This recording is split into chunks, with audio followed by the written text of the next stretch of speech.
Welcome to our monthly Local Governance and Community Development Live Forum, brought to you by the Clarendon Municipal Corporation. We are going to be diving into the awesome world of town planning and technology in Clarendon with Jumaane Robinson, Director of Planning at the Clarendon Municipal Corporation. He'll be sharing insights into how technologies like Geographic Information Systems, more popularly known as GIS, drones, and the Amanda system are transforming the way we design and develop our communities. We'll also be talking about zoning changes, urban growth, and most importantly, how you, our valued community members, can get involved in the planning process. Throughout the session, we invite you to use the comments to ask your questions, share your thoughts, and engage with us. If you're new to this space, I am Winsome Sharia-Whittle, the founder of Serenity Resource Connector and your host for this forum. Get ready for an informative and interactive discussion. Let's get right into it by bringing on our guest. Welcome, Jumaane Robinson. Good evening, everyone. All right, great. So let's get the banner up. So we are in our Local Governance and Community Development Live Forum, and we are going to start from what I love to call a place of understanding. So, Jumaane, share with us in simple terms what exactly the planning department does and how it impacts our community. Okay, good evening again. So, the Clarendon Municipal Corporation is the local planning authority for Clarendon. The planning department plays a critical role in shaping the physical and social economic landscape of the communities in Clarendon. Here are some of the functions of the Clarendon Municipal Corporation's planning department. 1. Local sustainable development planning. Now, one might ask, what is sustainable development? So sustainable development is meeting the need for the present without compromising the ability of future generation to meet their own needs. Now, we at the Clarendon Municipal Corporation, we had created a Clarendon Local Sustainable Development Plan 2017, and this plan is used to ensure that development are in conformity with governance, environmental management, public health, public safety, disaster mitigation standards, and international best practices. Now, this document is local. So this document is also aligned with the 4 goals of the National Development Plan, which is the Vision 2030, and also internationally with the United Nations 17 Sustainable Development Goals. We also process development applications such as subdivision, building, inquiries, strata application, advertisement application, telecommunication, review restrictive covenants. We also assist in enforcement of development order and other laws and regulations. We also guide the public on planning matters and processes. We coordinate all internal and external agencies and departments to ensure timely processing of development applications. We treat with complaints from the public in relation to breaches such as breaches of the planning regulation. Also, we prepare warning letters, stop orders, enforcement notice for breaches under the planning regulations. We also liaise with ministries, department, and agency with responsibility for land development and planning in order to keep abreast of central government's development and or strategic initiative which may impact the municipal corporation's responsibilities. So those are some of the key roles and functions of the planning department at the municipal corporation.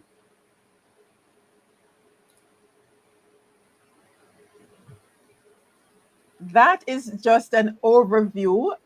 So we went in details with the former director of planning back in 2022. So I have dropped the link in the description on the YouTube, so you can go back and get more details on all of what Jumaane just mentioned there. But we are going to be moving into some exciting areas because I've been hearing about zoning and all of that, and I'm sure a number of the viewers have no idea what that is. So tell us, what exactly is zoning and how does it affect where we live and work in the parish? Okay, very good. So zoning refers to the regulations that governs land use and the placement of buildings within a municipality or other jurisdiction. Now, these laws divide geographical areas into specific zones, such as residential, commercial, industrial, and even agricultural, each with its own set of rules regarding what structures can be built, what activities can take place within those zones, and how dense it can be. Now, the impact of zoning on our lives and work is very extensive. For residential zones, these regulations determine the type of dwelling that can be built, affecting housing. This actually affects housing availability, density, and community layout. In commercial and industrial these zones dictate whether businesses and factories can be located, can also influence job opportunities and also the economic landscape of Clarendon. Additionally, zoning can affect property value, and also the characteristics of the neighborhood, and the overall urban and rural planning of an area, shaping not only the physical environment but also social and economic characteristics of community. Now, the zoning regulation also limits urban sprawl.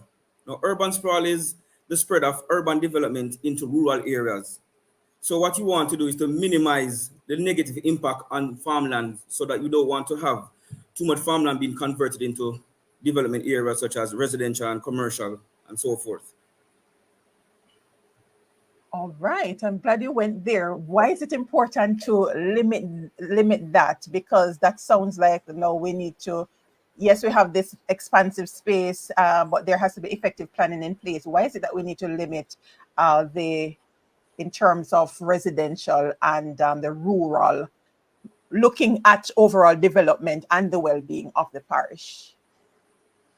Put that in context for us, why it's important. It is important because it contributes significantly to our communities and development and the well-being, and also ensuring that layout and growth of the urban area and also rural area are organized and sustainable. I want to also add that town planning enhances accessibility. It promotes efficient transportation systems and facilitates delivery of essential services.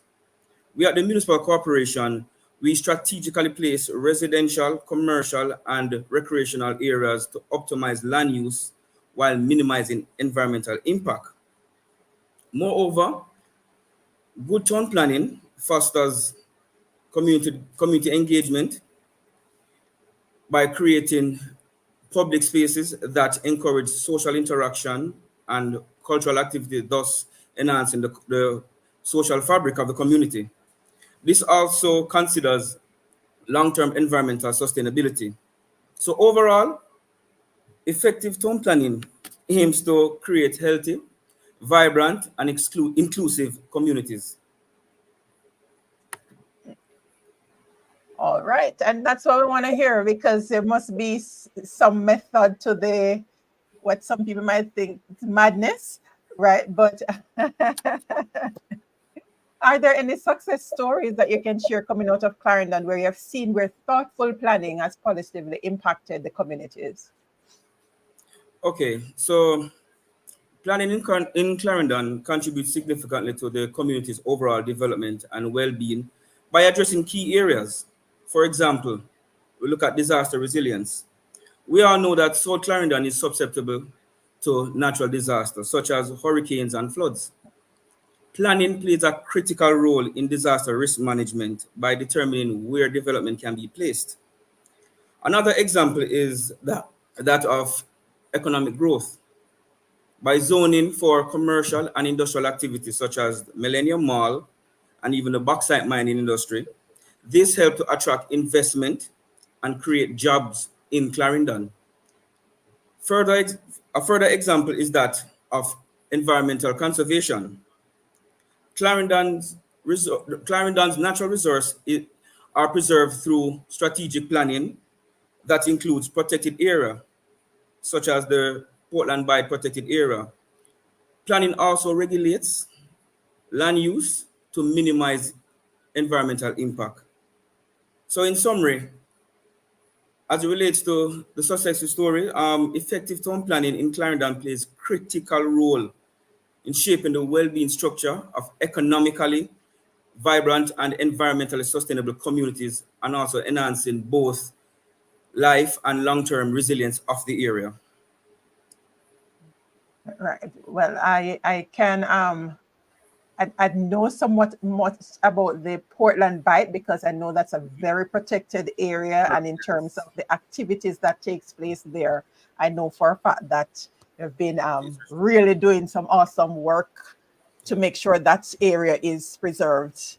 All right, so we've laid the foundation, so going into what I deem to be the exciting stuff, how we're leveraging technology for smarter planning. Last week, we're looking at what technology is doing in terms of transforming the Mapin Hospital health system in general. Now we are looking at technology at the municipal corporation. So let's hear about how the GIS, we mentioned earlier for those who are just coming in, GIS is Geographic Information System. So we're going to look at how that is improving the planning process. So go ahead and share with us. Okay, so GIS is used to capture and analyze geographical data, the result of which is integrating in the decision-making process. Some key areas are urban and land use planning. So GIS help us to visualize and manage land use efficiently, aid in zoning, resource allocation, and also sustainable development. Also, infrastructure development. So the technology also assists in planning and managing essential infrastructure, such as the parochial roads. We have done up some project as it relates to mapping of these roads, and we're about 50% through with all roads, all parochial roads in the municipality. Also, drainage, gullies, and utilities. Now, we have a very robust inventory as it relates to street lights, because we do street light auditing. So it is very important because, street lights have to do with a lot of safety. So we actually map these street lights, and it's also something that is basically used for safety and security. We also look at environmental management. So GIS is used to monitor environmental conditions and supporting efforts in environmental conservation. In disaster management, it helps to prepare for and respond to natural disaster by mapping risk areas and disaster shelters. So at present, our disaster coordinator acting, Mr. Thomas, is now basically going around. It's that time of the year that we have to basically go around and check these shelters to see if everything is okay. So he'll give me that information and we start mapping those areas. So in case of there's an emergency or a disaster, we can readily identify the closest shelter to someone who's in need of shelter per se. It also helps in regulatory compliance. The technology aids in enforcing zoning laws and track unauthorized development to ensure compliance with local regulations. So in a nutshell, GIS is very important, and we use spatial data to analyze. We basically analyze spatial data to emphasize and enhance our productivity within the municipal corporation. And that's what we want to hear as citizens. We want to make sure that you're actually utilizing the technology to improve. Welcome, Romeo. We're seeing you. And for all those who joined after the official opening, thank you for joining us. All right. So the exciting world of drones, how are we using that in town planning in Clarendon? Okay, at present, Clarendon has two certified junior pilots, myself and Mr.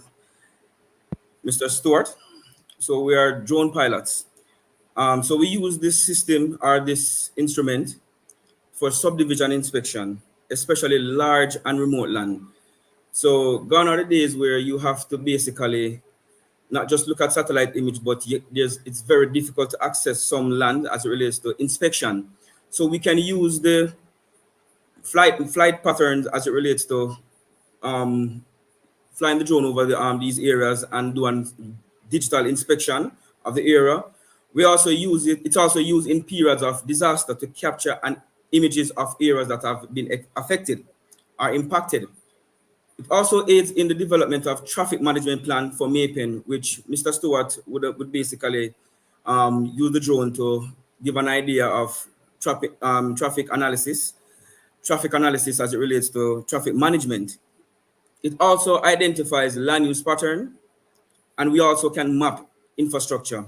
The drone that we use currently is Parrot. It's somewhat a basic, but there's a vast number of drones. You have a fixed wing drone as well, which can do surveying, but we're not on that level, but we were trained to use it for those missions. But at present, we're just using it for subdivision inspection and what I just mentioned just now. All right, and I'm sure we are going to find additional use for those drones.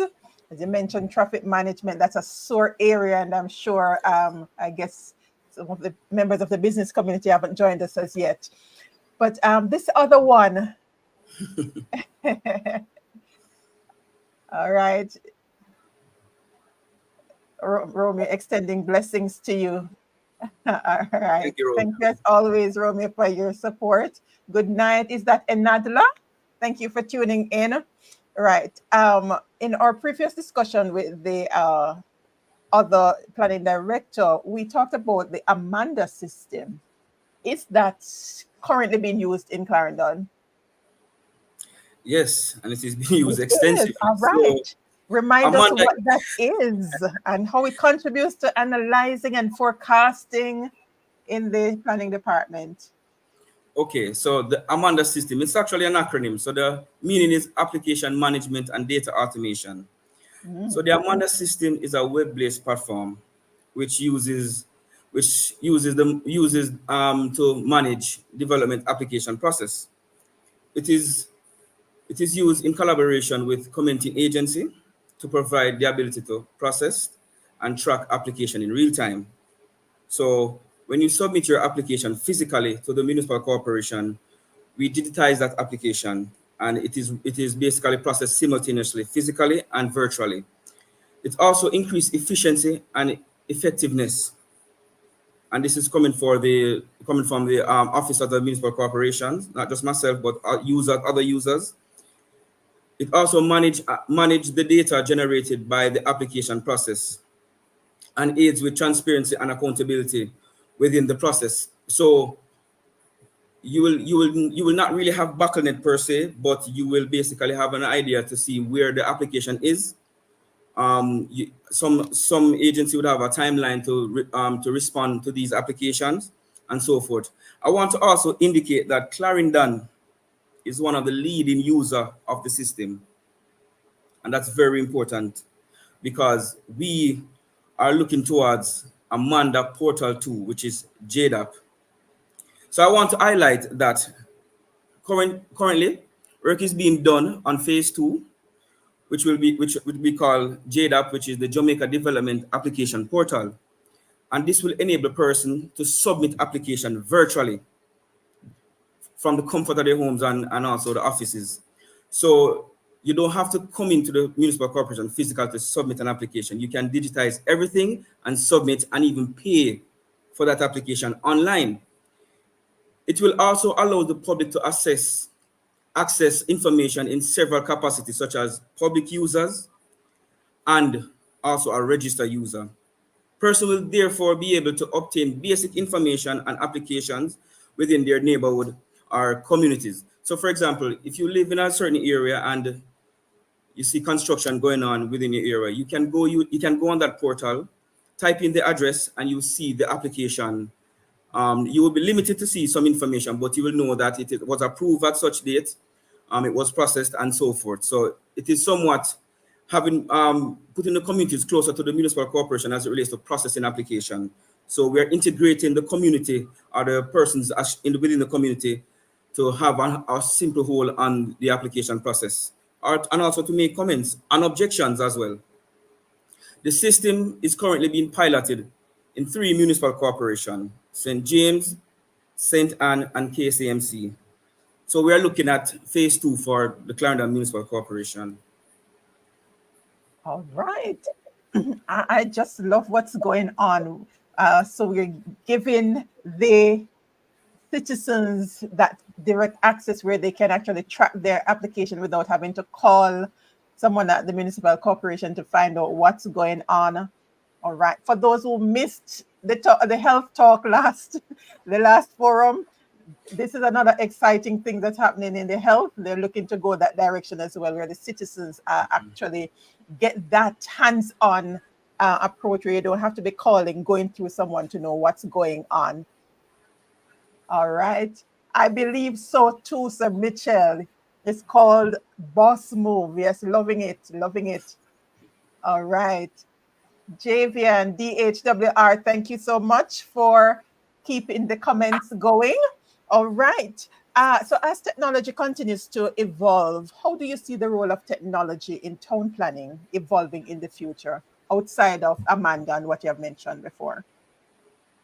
I don't want to say outside of Amanda because that is also included. But as technology continues, so as technology continues to evolve, it plays a definite role in town planning. Is expected to become more integral and transformative, facilitating smarter, and that's a key word nowadays, smart development and smart cities are smart city components. So smarter, facilitate smarter, more efficient and sustainable environment. Now, I want to segue into smart city development. National Works Agencies is introducing the Intelligent Transportation Project. And in phase 3, it have a communication system component to it. Now, this is actually where they will lay fiber or the ducts on the major roads and highways. And more likely what they're looking to do is to get all government agencies on board to have better system, better internet connectivity. So we're going to use that system in the future to assist with JDAP. So constructing a dedicated communication infrastructure based on fiber optic technology, so that JDAP, which will allow us for submission of online application, smart city component, which is the Internet of Things, that comprise of smart city utilizing technology to enhance the functionality and quality of urban services. GIS will continue to evolve and provide planners with more precise tools for mapping and analyzing data use, or land use data, natural resource, and also topography. These tools are critical for effective zoning, disaster management, and environmental conservation. We also have public participation, where technology will further enhance town planning process by facilitating greater public engagement. So just like we're at right now, online platform and virtual reality can increase transparency and community involvement, as we are seeing right now. Also, for sustainable development, with the increased emphasis on sustainability, technology will play a key role in the development of green infrastructures, renewable energy projects within the urban area. This includes the integration of solar panels, rainwater harvesting, green roof, and energy efficient building design that are planned and assessed using sophisticated tools. So those are some of the technology that we're looking at to enhance town planning within Clarendon. Exciting days ahead. So, right, and let me ask this, because this is one of the questions that I got off air in terms of sustainable planning for especially traffic management in the busy town space of Maypen. The technology as is now, are we able to utilize it to do some more long range planning than just to the short term planning around in terms of the changes in the traffic flow? Are we able to utilize the technology as is to do some long term planning? Yes, in the space? we are doing that, but as I said before, it is with the collaboration with NWA. So traffic management in the town is very difficult. As you can see now, Mr. Stewart did a very good presentation at PDC as it relates to the traffic flow and his proposal or our proposal as it relates to traffic management. Now, we will be using technology, the GIS mapping, the drone technology, and other technology to assist us. And as I said before, NAA uses certain technology to track traffic flow, the frequency of vehicles passing through the area, and so forth. So these are very important as it relates to traffic management within the town. Okay. I note your requests. Sir Mitchell wants to hear more about the green roof, but we will pick up on that in a little while. I've started your comment, Romeo. We'll get to that. But we want to go into adaptability process because with these different changes, it's going to take some getting used to the changes. And of course, they're going to come with challenges. So with this change in dynamics, especially when you're talking about zoning, particularly around the town centers, what are some key shifts we should be aware of as citizens where zoning is concerned? Okay, very good. That's why I made sure coming armed with my development order. So this is a document that governs land use within the parish. Wow.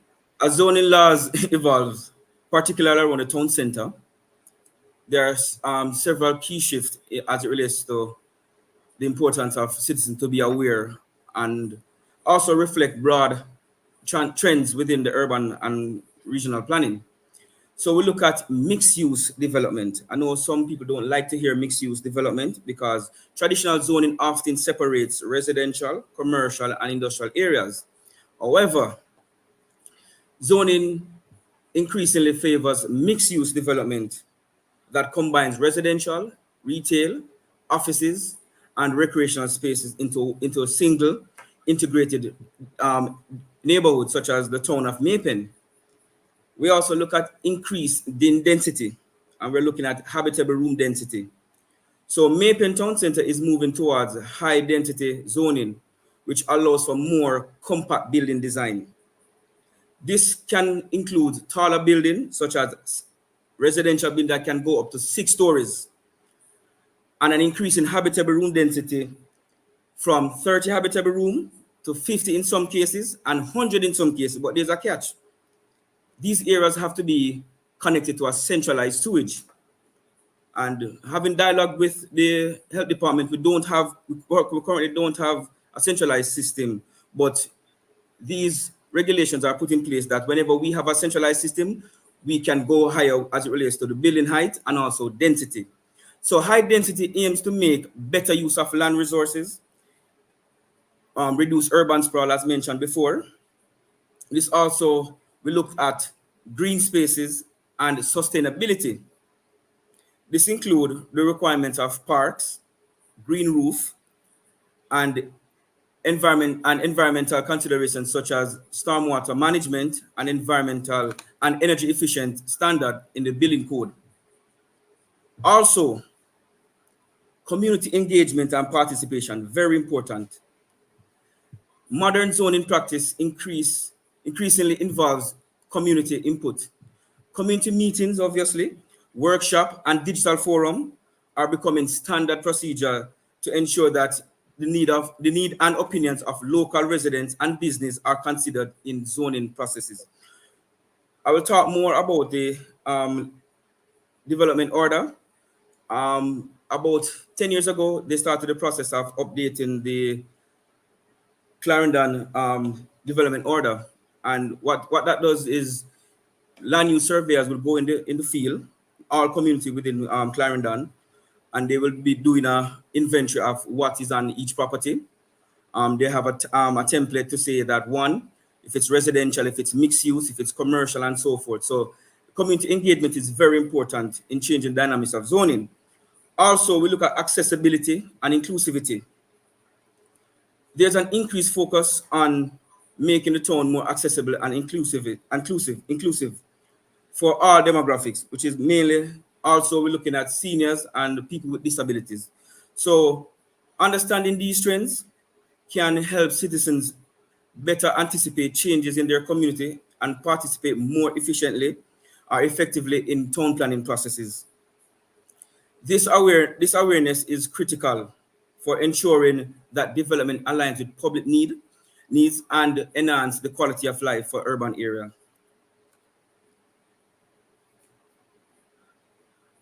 Right about for there. Welcome, Lady Hamilton. I see you there. Hey, Mac, I've noted your question. We're going to be taking that in a little while. All right. Romy has always wondered why Maypen isn't attracting taller buildings. Thanks for the clarification. All right. Happy. So Robinson was able to clarify that. Repeat that, Sir Robinson. I'm just overemphasizing the fact that we do have a centralized system, sewage system to facilitate these kind of development, but it's already in our development order. So once we have a centralized system, which is centralized sewage system, we can facilitate these kind of development in the town. All right. And that's effective planning, because if we don't do that, we're in serious problem. All right. So how does the municipal corporation ensure that zoning decisions align with the needs and desires of the community? Okay, very good. So we look at firstly public consultation. Through a consultative process via the LSDP, vision exercises, and engagement with key stakeholders to gather input from community members on zoning proposal and changes. This allows residents to express their opinions, concerns, and suggestions directly to decision making.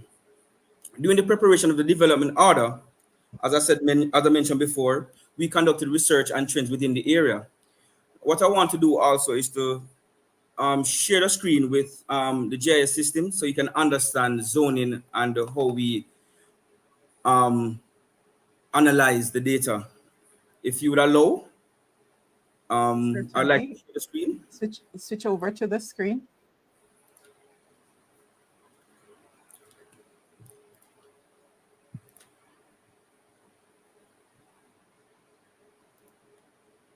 Are we seeing the screen? There we go. Okay, so currently we're looking at the town of Maypen. So this is Main Street. The clock will be in this location. Those little small dots, yellow dots, those are street lights. And as I said before, we have a very good inventory of street lights. We are also updating it as well. So this is parcel data. So this is the background data. So behind this image, behind the parcel is the GIS satellite image. We look at the parcel. As you can see, it's just lines. Now, when we turn on the left hand, you see the table, or should I say the key. So when I turn that on, you will now see the land use within the area. So look at land use within Maypen, say 20 years ago. So as we see on the key here, blue represents commercial activity. Yellow represents institutional zones. Brown represents residential zones, right? And as I mentioned before, in this you have R1, R2. Remember I mentioned that you have a density of 50 habitable rooms in certain areas and also 30 habitable rooms in certain areas. So the further you go away from the town center, the lesser the habitable room density. So over the years, you'll notice that Main Street and also some of the parochial roads have become commercialized. And this is a trend as it relates to development within the towns. So as you can see in Main Street, so this would be the bridge.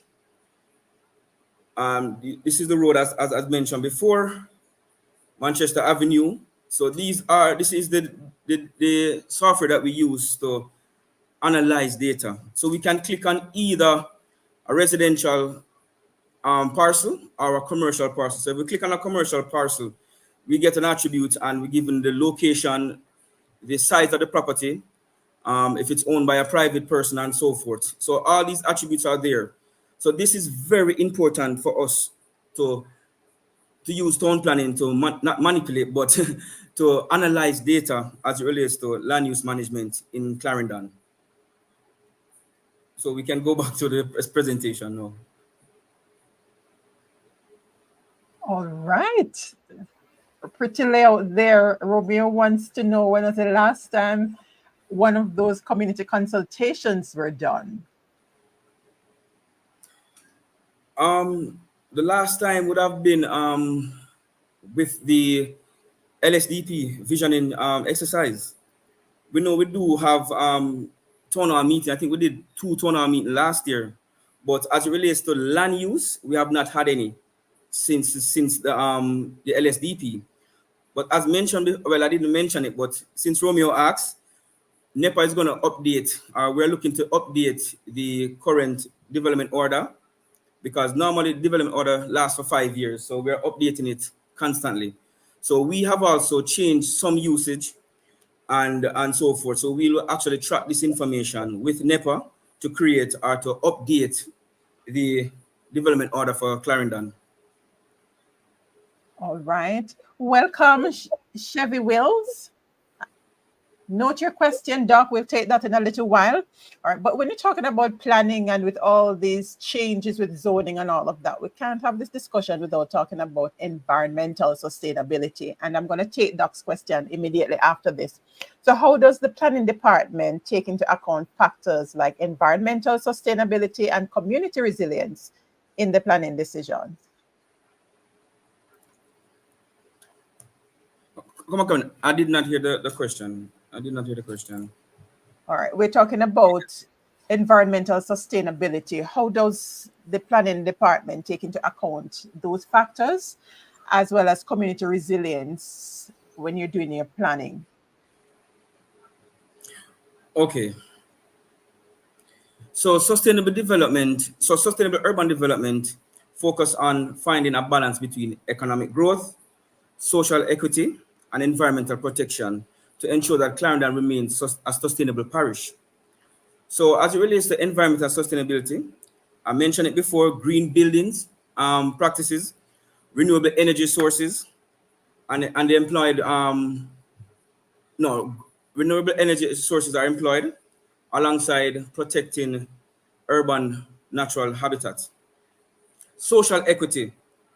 Equity is emphasized through affordable housing, NHT, healthcare access, education, and community engagement to ensure that the need of all residents are considered in urban planning.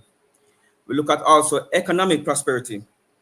Sustainable development fosters a diverse, resilient economy by encouraging local sustainable development and local businesses, entrepreneurship, and job creation. Now, we have a local economic development officer in the municipal corporation.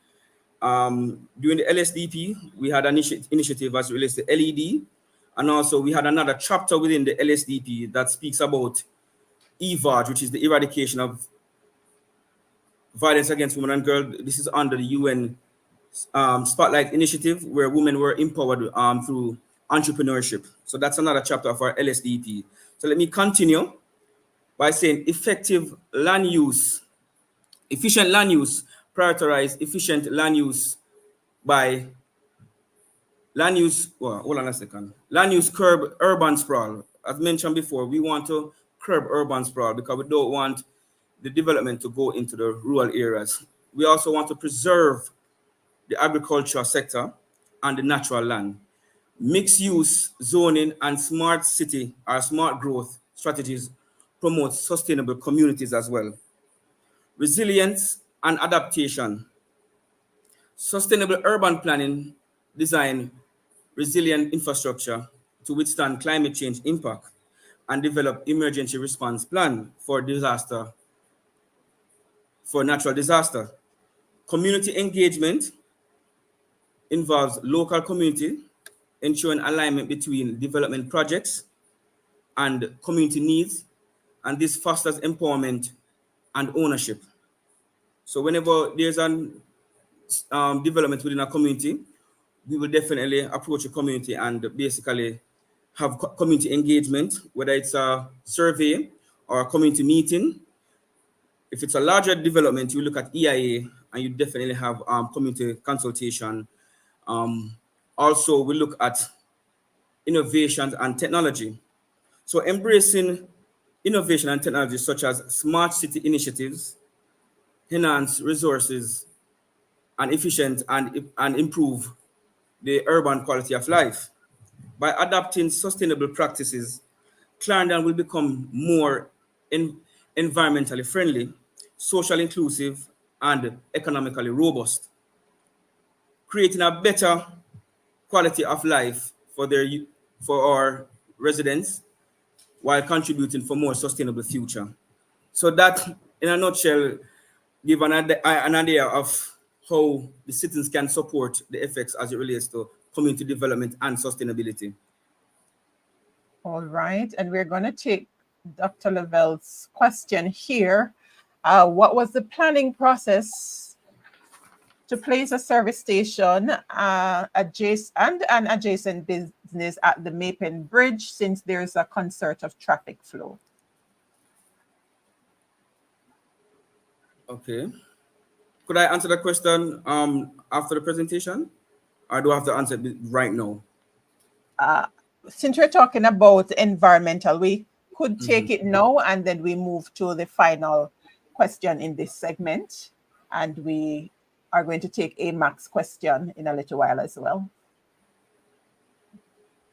Read the question again. All right. What was the planning process that took place to place a service station and an adjacent business at the Mapen Bridge, since there's a concert of traffic flow? Okay. Concerns about traffic. Just to make this clear, I recently came to Clarendon March of last year. So that application would have been submitted before I came to the municipal corporation. But to speak on that, I would like to say that the application was submitted. The applicant would have gotten a intent to bill notice to post on the location. Remember, the location is owned by the Railway Corporation. Also, that information would have basically been open to the public.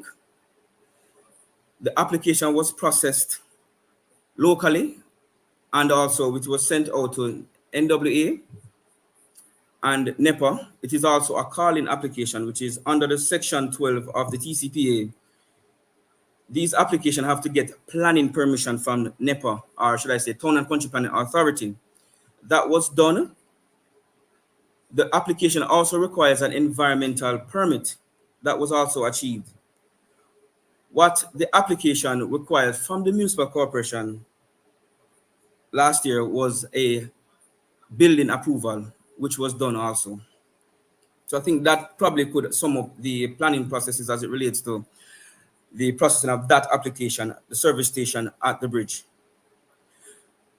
Remember, I just mentioned that NEPA, NWA, which is the authority that deals with main road and accessibility to main road, they had given not just a management plan, or should I say routine route as it relates to movement of traffic from the service station to the road. Obviously, movement of the tankers would not be allowed on the bridge.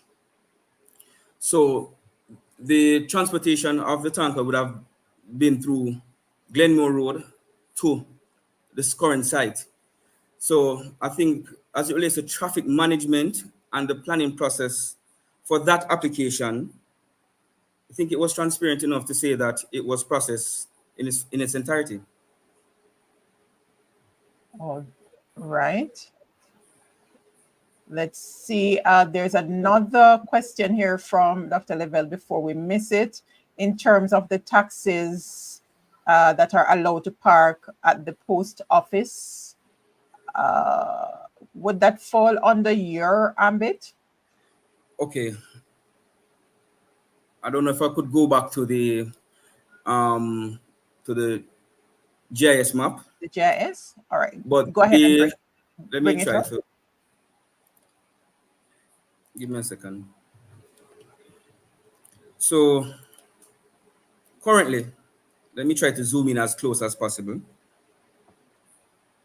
So if I turn off this layer, this will be the post office. So you're looking at the taxis located here, right? And this is Mapen North and so forth. The taxi via those areas. This is the municipal corporation here. We are currently in the process of acquiring the property that is across or adjacent to the municipal corporation. And we are already far in advance as it relates to acquisition of this land here. If you look at the system, it is in gray and red hatched. So that area is where we want to house the transportation center. We have had dialogue with the transportation, with the taxi association, robust meeting last year, vendors that apply, uses the area as well, and the general public. So we've had consultation. So as it relates to the acquisition, we're far in advance, and this is the area that we're looking at to have the transportation center for those kind of those taxis. And it will also assist with the traffic congestion on Council Road. So at present, taxis are like an eyesore as it relates to traffic within this area. So having all those taxis housed in one area should enhance the efficiency of the traffic flow within the town of Mapen. All right. I trust that answers your question, Dr. Lavelle. Hey, Mac, we have not forgotten you. We will get to your question. We're just ensuring that we place it at the right space in the discussion. All right. So let's move to some of the challenges that the planning department face in its efforts to enhance community development, and how can citizens support these efforts? You mentioned some earlier, but just to emphasize some of the challenges that you face and how the citizens can assist. Okay, so some of the challenges that we face are resource limitations, so budgetary constraints, staff issues such as high attrition rate. We're undergoing a transition as it relates to staffing, and we have made proposal for an additional planner within the planning department to actually assist in the processing of these applications. We understand that the environment of Mapen or Clarendon is growing rapidly, and staffing is very important because the staffing issue can hinder the ability to implement and manage projects effectively. We're talking development projects here. One of the challenges that we all face is balancing interest. It can be difficult to align the interests of various stakeholders, which includes residents, business owners, and developers. This can also result in conflict or delay in project approval. Those are some of the issues that we're facing at present. How the community or the citizens can support active participation in public meetings, attending public meetings and public hearing to stay informed and provide feedback on development projects. Also, volunteering, contributing time to community planning initiatives or local advisory committees. Constructive feedback, offer ideas that are aligned with the need of communities and sustainable development goals. So those are some of the key issues, and also how the citizens can support our efforts. All right. Hey, Mac, do you understand now why your question was held a little longer? His question is, the planning department in Clarendon adequately resourced? I'm sure you got your answer just now, because he indicated that you mentioned a lot of things that you have touched on in terms of where we're looking to go, and Romeo indicated that based on what you shared. Let me find this comment. He believes that the CMC is looking at turning Mapen into a smart city based on the number of times Mr. Robinson mentioned smart city. All right. And we are going to move down to, all right, what are the plans being made put in place for Mapen to become a city in the near future. All right, so Remember, what I mentioned was initiatives. yes, Mapen is not a city as yet, but we can use initiatives and components of smart city to encourage development within the area. So, not saying that we have a smart city or we're looking toward a smart city yet, but we can adapt components of smart city development. fantastic. All right. Mac, happy we could help. Grateful, learned even more when I asked. All right. Fantastic. And that's okay. We want you to engage. Sir Chung, I see your question. We're going to take that in a little while.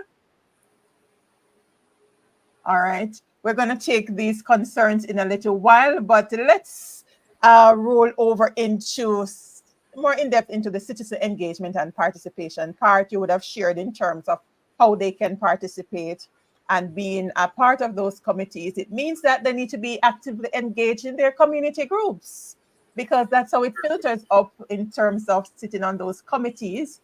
So let me do a quick outlay of what happened. So those community development group, thank you, Romeo, for continuing to serve in your community. The community development groups, whether it's your church, your schools, you're on your PTA, your foundations, whatever community groups that you have there, business associations, that makes up your community development committee.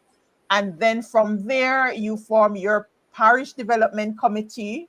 And the head of the parish development committee is who represents, no, I didn't get it right, the development area committee. And then from the development area committee, you have the executives that form the cohort at the parish development committee. And those are the people who volunteer to sit on these different committees at the municipal corporation. That's how the citizen has a voice. So you must get involved at your community level, and it filters up to having a seat in the committees at the municipal corporation. We went through all the committees. The CEO went through all the committees. So if you missed that, there's a playlist there. We started from January 2022, I believe.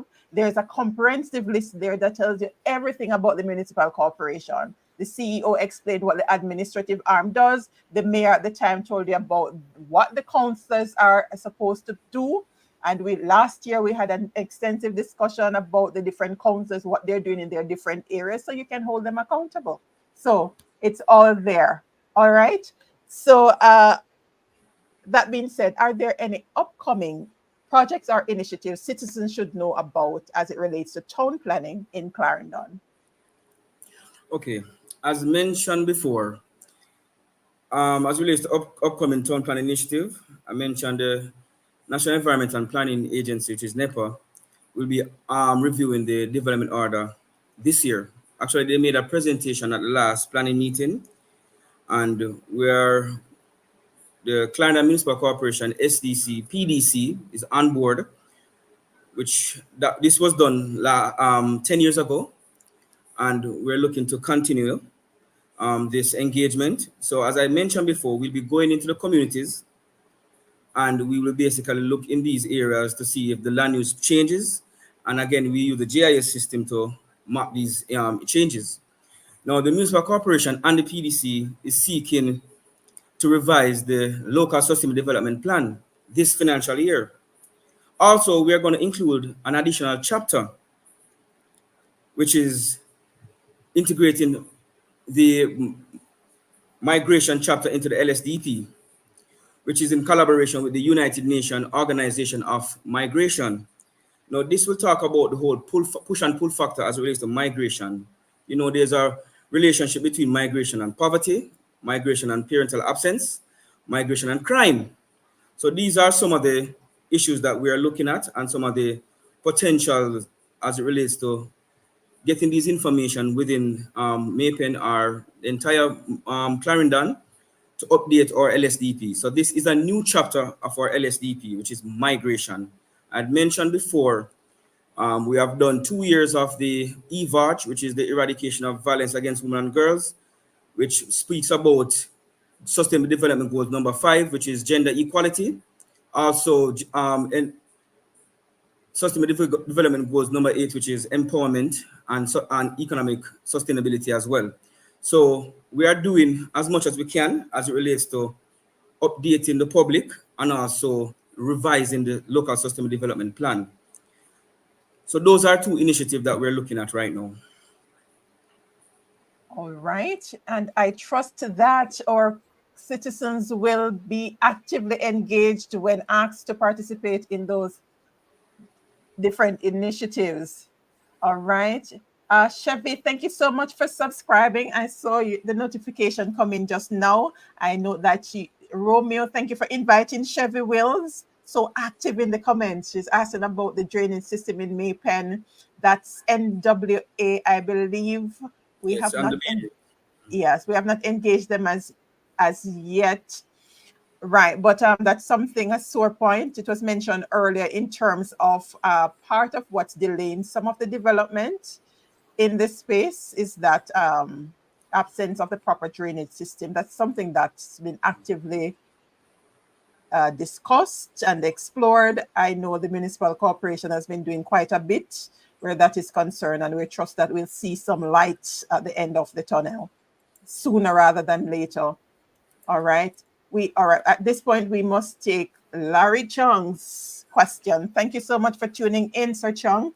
There's no market in Frankfield. Citizens are walking in the path of motor vehicle. Yes, I've driven through Frankfield. I think it was last year, and it's a real challenge there. I don't, Mr. Robinson is the person, right? But you're going to make note. We're going to make note of we're this. going to Right. I've started, Sir Chung, and we're going to make note of it so we can get this addressed. I know the counselor for that area did share that in our discussion last year. So it was Frankfield, Croftsill, Spaldings. I remember those councils shared the challenges they were having where traffic is concerned. Another traffic concern here regarding that huge supermarket in the town center next to the clock, adjacent. Do you have any information on that? I believe it was addressed in the Parish Development Committee General Meeting. Right. Anything new on that? Any more to share? No, we're just constantly monitoring that development. It's not completed fully as yet, but we're still monitoring that development. All right. I remember a councillor actually shared an image of the clock being in the backdrop and that that development, and it was a very beautiful image. So we're looking at also the aesthetics of the town. So we're looking at facelift as it relates to building, paintings, and so forth, to give the town a little bit more a vibrant look per se, and it is very important. So that development, again, it's been monitored by the building officers, and so far we're doing a very good job at the Roads and Road Department. So there's not much more information that I can divulge as it relates to that development. As it relates to parking, is there additional parking outside of that front area there towards the street?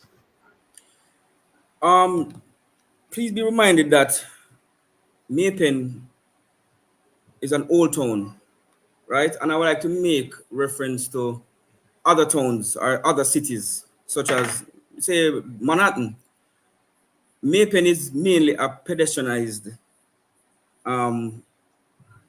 area, or should I say, whereas most people pedaling those areas, they basically they're pedestrian per se, right? So the area, obviously, there's not enough space at the front for parking. The owners basically, again, this was before my time when I came at the municipal corporation. That was one of the issues, but we get to understand that there's some arrangement with the owners to basically have offshore or off-site parking. But if you look at most supermarkets in the town at this point, there's no parking space per se that can facilitate these vehicular traffic. So most proposal that I've seen since I've been at the municipal corporation, these applicants more likely have to acquire property, whether by a long lease of a 50-year lease, to basically house parking. So that is what we're looking at as it relates to proposal and development within the parish for commercial activity. So we know that parking is an issue. We were also looking at our parking lot within Mapen. We look at a system, whereas a rotary system, whereas the parking will basically be on a rotary thing. I've seen it in other jurisdictions. It's here in Jamaica. I think it's Abacus. They're the one that pattern that system now in Jamaica. But for us to undertake that project, it is very expensive. Mark you, one parking space could equivalent to, no, two parking spaces could equivalent to 30 parking space, but it's rotating, right? That's where we want the planning, or should I say parking, to go. But at this point, budget constraint, we can't do that right now. But it is something that is actually proposed by the municipal corporation in the future. All right. Here's a suggestion. Mapen needs a traffic management system similar to what was implemented in Mandeville, put in more traffic lights and upgrade the road infrastructure. NWA, definitely. All right, so we can add this to the list. We got a list of these at the Parish Development Committee General Meeting. Let me see, Sir Lavelle, someone had asked, I'm not sure. I don't know if you can decipher this, Jumaane. The veto stamp should come out more regardless of prior initial approvals. Not familiar with the veto I'm not stamp. here. Go again. The veto stamp should come out more regardless of prior initial approvals. Any idea what that is? No, I'm not understanding that. All right, Dr. Lavelle, if you're still with us, explain to us what the veto stamp is. Thank you again for tuning in, Chevy, and thank you so much for your input. Romeo, I note your comment, but now you're actively engaged and you're volunteering for different committees. I'm so proud of you. Continue to participate. All right. All right, and Romeo is sharing that she's not even from the parish, but she loves this parish and town. All right, nice. All right, Romeo, thank you so much for being an ardent supporter. Another invitation here. I remember your green question. I'm getting a feedback.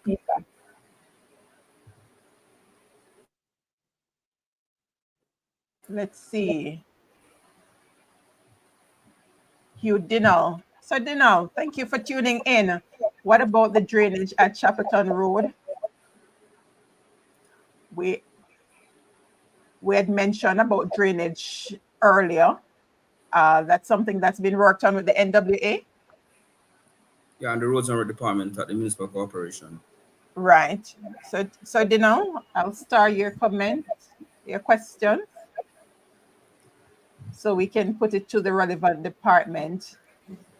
All right. We were talking about green space earlier. Lazarus Davis says she believes that Mapen needs a space for families to go and have proper recreation, entertainment, and fun. A nice common space with rides and other park facilities. And one area that most people will readily identify, and I will always say that is the focal point of Mapen, which is the old police station. But again, it's not owned by the municipal corporation. So I know a couple years ago that we were looking at that because, as mentioned in my presentation, recreation, active and passive recreation is very important within the community and within Mapen. Indeed. And I'm glad we're thinking family. Thank you so much for that, Lazarus. Very, very, very, very good contribution. We are over the 1 hour mark and we understand that, but we just had to get in those comments and questions. And for those, we're going to take Romeo's question here.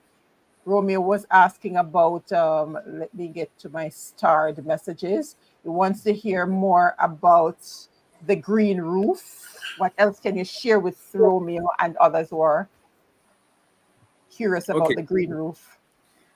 as I mentioned, we like to talk about smart initiatives, and we like to talk about environmental friendly development. So the green roof development basically it can be as mentioned, green roof. You're looking at vegetation being erected on the roof of these areas of these buildings. Again, it will actually ease the heat per se. We're looking at, as I also mentioned, solar panels as well, but it's a matter of the resource and the natural resource within the area, and we're trying to conserve on energy.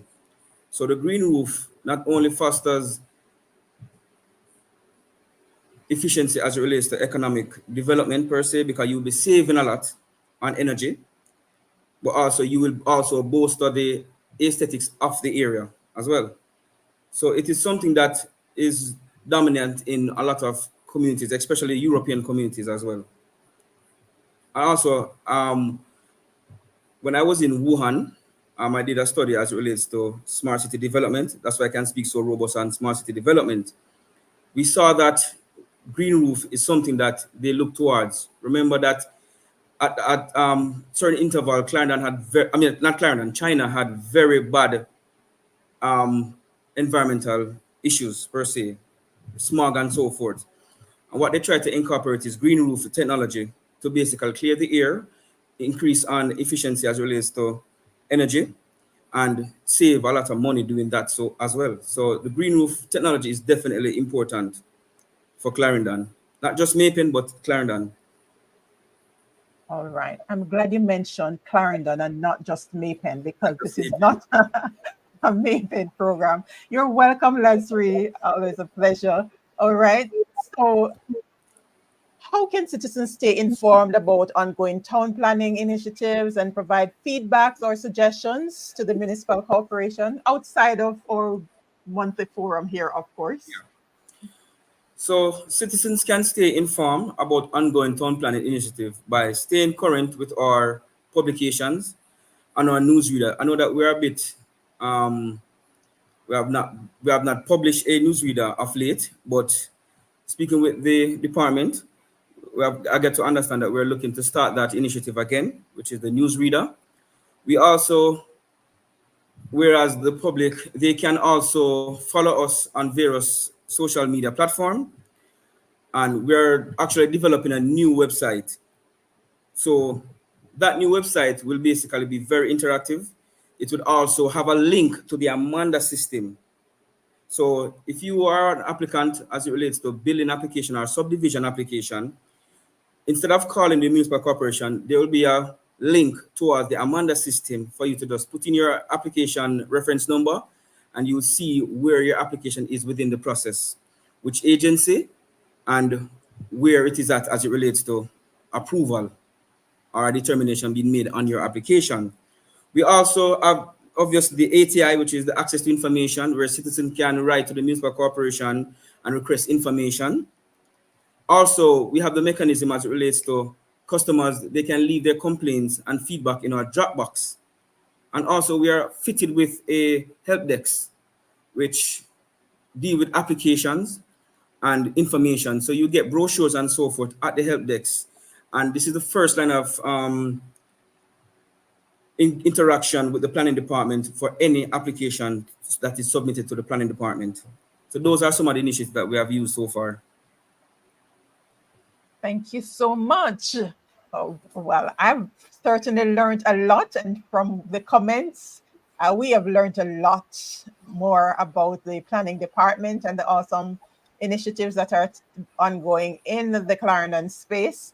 And I'm glad Chevy found this useful. She believes that a forum like this needs to be taking place in Mandeville. I am open to facilitate, Chevy, so you can speak to the relevant authorities, and I'll be more than willing to facilitate that kind of forum. So let me thank you, Jumaane Robinson, Director of Planning at the Clarendon Municipal Corporation, for sharing with us. All right. Another question. Thank you so much, Romeo. All right, we have a quick one coming in. What about pop-up garages and other businesses along the verges of our roadways, hindering traffic and parking? Then they become permanent structures. Oh, they seem to be across the parish. I thought it was only in Maypen. Making note of that, Sir Chung. All right, We so are, I will, right, you can go ahead. yeah, we're encouraging the citizens to report these garages, are because remember, the area is residential, and if you're seeing whereas garages popping up within your community, you need to inform the municipal corporation, because that is conflict within the area. So for example, if it's residential development, you don't want to have an industrial activity such as a garage within these areas. It can also affect your as mentioned before in the presentation, it will affect property value and so forth. So we will definitely look into this, and whether it is notices being served, and stop notices and also enforcement notices being served, and to get back the land to its original state, which is residential. So we'll invite the public to give us the feedback, give us the location for us to do the inspection, and we will do the corrective measures as it relates to enforcement on these areas. Okay. All right. Doc just explained what he was asking earlier. Can this municipal corporation disapprove applications regardless of prior approvals by NEPA and the other entities as cited with the businesses at the Maypen Bridge? Does the municipal corporation have that kind of power, autonomy? Okay. Let me go back as it relates to the application. The Brian Spen application, which is the gas station, because it seemed to be an issue here. So remember, I had mentioned that NEPA has given planning permission, which is land use, right? They have given planning permission as it relates to the location of the service station. What we actually gave was building permission. Now, if we're going to object to building permission, it have to be in the ambit of building works, right? Because they have already achieved planning approval. So what we did was to give building approval. And under the Building Act of 2018, we can't just willy-nilly stop an application or refuse an application that have already sufficed, or should I say satisfied planning issues. Because if we're going to refuse an application under Building Act, it have to be within building works, right? I'm not the building officer, and I'm not under the Building Act, but I have to be afraid with these acts as well to answer these questions, and also inform the public and so forth. Remember, as I mentioned before, the TCPA grants the planning permission under Section 12 of the Town and Country Planning Act. So we're guided by the Town and Country Planning Act as it relates to planning, and on the building, we're guided by the Building Act of 2018. Well, so it has to be building works, basically. So in essence, no, the municipal corporation is not in a position to stop if you're following the guidelines of the act that you mentioned. All right. You're welcome, Doc. So happy that you found it informative. You are welcome, Mac. Thank you so much for joining us. All right. Yes, we try to keep it engaging here. Javian says, let's go. All right. Someone is ready to get to work so that we can make the system work in our favor. All right. Thank you so much. I just love the engagement. Thank you so much for making it another informative Sir Robinson forum and engaging, as mentioned in the comments. That's why we like to keep it here. Thank you for those who have already subscribed. If you have not yet subscribed, if you want to help others to get wind of this awesome information that we share in this space, please subscribe, like the video, and share so others can get access to this information. We don't want it sitting there on YouTube and only us keeping it in our little corner. Let's share so others can get access to it and they know how they can engage with the municipal corporation and other entities in the space so that we can stay informed and empowered. That's what we are all about. Thank you again. Thank you. And thank you again. All right, it's been a pleasure. And remember, for those outside of Clarendon, I offer a hosting service. So if it is that you want me to engage, send me a little note, or you can have your entities reach out and I'll be happy to facilitate. Thank you and have an absolutely amazing rest of the night. The Local Governance and Community Development Live Forum was brought to you by the Clarendon Municipal Corporation, working for you always. Visit the Serenity Resource Connector website at www.serenityresourceconnector.com. Subscribe for a weekly blog post. Join us again on Thursday at 8 p.m. Thank you for watching.